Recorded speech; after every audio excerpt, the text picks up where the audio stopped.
എല്ലാവർക്കും പുതിയൊരു വീഡിയോയിലേക്ക് സ്വാഗതം. ഇന്നത്തെ വീഡിയോയിൽ നമുക്ക് എല്ലാവർക്കും അടുപ്പമുള്ളൊരു വിഷയത്തെ പറ്റിയാണ് ഞാൻ സംസാരിക്കാൻ പോകുന്നത്. മടി അല്ലെങ്കിൽ ലേസിനെസ്. നമുക്ക് എല്ലാവർക്കും ചിലപ്പോഴൊക്കെ എന്തെങ്കിലും ചെയ്യണമെന്ന് തോന്നും, പക്ഷേ ചെയ്യാൻ മനസ്സില്ലാത്തൊരവസ്ഥ വരും. അതിനെയാണ് മടി എന്ന് പറയുന്നത്. ഇന്ന് നമുക്ക് എങ്ങനെ ഈ മടി ഒഴിവാക്കാമെന്നത് കുറച്ച് സിമ്പിൾ ടെക്നിക്കുകളിലൂടെ നോക്കാം. ഞാൻ ഈ പറയുന്ന 7 എളുപ്പ ടെക്നിക്കുകൾ ഫോളോ ചെയ്താൽ മടി പിന്നെ നാളേക്ക് തന്നെ പോയെന്ന് വരും. സത്യത്തിൽ ഈ മടി ഉണ്ടാകുന്നത് പല പല കാരണങ്ങൾ കൊണ്ടാണ്. ഉത്സാഹമില്ലായ്മ, മനസ്സിലിതെനിക്ക് പറ്റില്ല എന്നൊരു തോന്നൽ, മനസ്സിന് വല്ലാത്തൊരു ഭാരം തോന്നൽ, അങ്ങനെ അല്ലെങ്കിൽ ഫോണിൽ സ്ക്രോൾ ചെയ്യാനുള്ള താല്പര്യം. പക്ഷേ നിങ്ങൾക്കറിയുമോ, ഇതെല്ലാം നമുക്ക് നിയന്ത്രിക്കാനാകും. ഞാൻ പറയുന്ന ഈ സിമ്പിൾ ടെക്നിക്കുകൾ ഒന്ന് ഫോളോ ചെയ്ത് നോക്കൂ. ഇതിൽ ഒന്നാമത്തെ കാര്യം എന്ന് പറയുന്നത് ഡിവൈഡ് ചെയ്യുക. അതായത് ചെറിയ ചെറിയ ഭാഗങ്ങളാക്കുക. വലിയ ജോലികൾ ചെറുതാക്കി ഒന്ന് മാറ്റി നോക്കൂ. വീട്ടമ്മമാരെ സംബന്ധിച്ച് ചെയ്താലും ജോലി തീരുന്നില്ല എന്നുള്ളൊരു പരാതിയാണ് എപ്പോഴും കേൾക്കാൻ കഴിയുക. ഇനിയിപ്പോൾ കുട്ടികളാണെങ്കിൽ ഇപ്പോൾ 3 മണിക്കൂർ പഠിക്കണമെന്ന് വിചാരിക്കുന്നതിന് പകരം 20 മിനിറ്റ് വീതം 3 റൗണ്ട് പഠിക്കാമെന്നൊന്ന് തീരുമാനിച്ച് നോക്കൂ.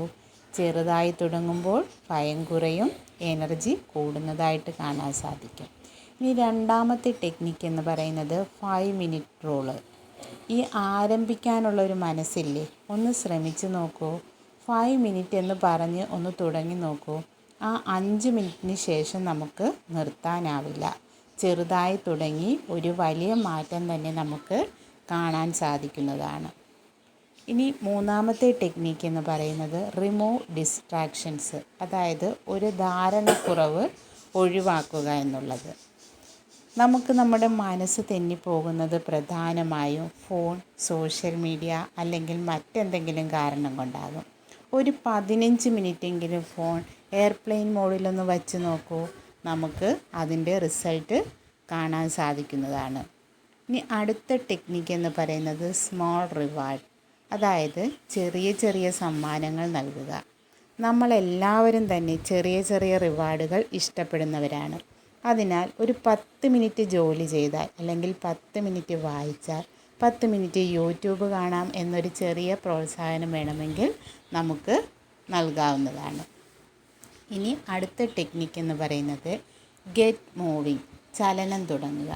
പലപ്പോഴും ശരീരം മന്ദമാകുമ്പോൾ നമ്മുടെ മനസ്സ് എന്തായി പോകും, ഒരു മന്ദതയിലേക്ക് തന്നെ പോകും. അപ്പോൾ എഴുന്നേറ്റ് അല്പം നടന്നു നോക്കൂ, കൈകാലുകളൊന്ന് നീട്ടൂ, അല്ലെങ്കിൽ പാട്ട് കേട്ട് നോക്കൂ. ഇത് നമ്മുടെ മനസ്സിന് ഉണർവ് നൽകാൻ സഹായിക്കുന്ന കാര്യമാണ്. ഇനി അടുത്ത ടെക്നിക്ക് എന്ന് പറയുന്നത് വിഷ്വലൈസ് ദ റിസൾട്ട്. അപ്പോൾ നമ്മൾ കാണുന്ന അല്ലെങ്കിൽ നമ്മൾ എന്താണോ ആഗ്രഹിക്കുന്നത് ആ റിസൾട്ട് നമ്മുടെ മനസ്സിൽ കാണുക.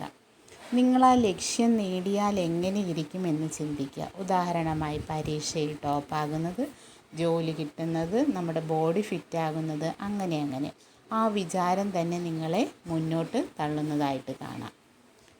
ഇനി അടുത്ത ടെക്നിക്ക് എന്ന് പറയുന്നത് മെയിൻറ്റെയിൻ റൊട്ടീൻ. സ്ഥിരമായിട്ട് ഒരു ദിനചര്യ ഉണ്ടാക്കി മാറ്റുക. അത് രാവിലെ എഴുന്നേറ്റ് ഒരു 10 മിനിറ്റ് മെഡിറ്റേഷൻ അല്ലെങ്കിൽ അരമണിക്കൂർ പഠനം. അങ്ങനെ നമ്മുടെ ലക്ഷ്യം എന്താണോ അതിനുവേണ്ടി നമ്മൾ എന്ത് ചെയ്യണം, സമയം കണ്ടെത്തണം. ദിനം പ്രതി ഒരേ സമയം തന്നെ ചെയ്യുമ്പോൾ അത് പതിവായിട്ട് തന്നെ മാറുന്നതാണ്. പിന്നീട് മടി വന്നാലും മനസ്സ് തന്നെ ഓട്ടോമാറ്റിക്കായി പ്രവർത്തിക്കും.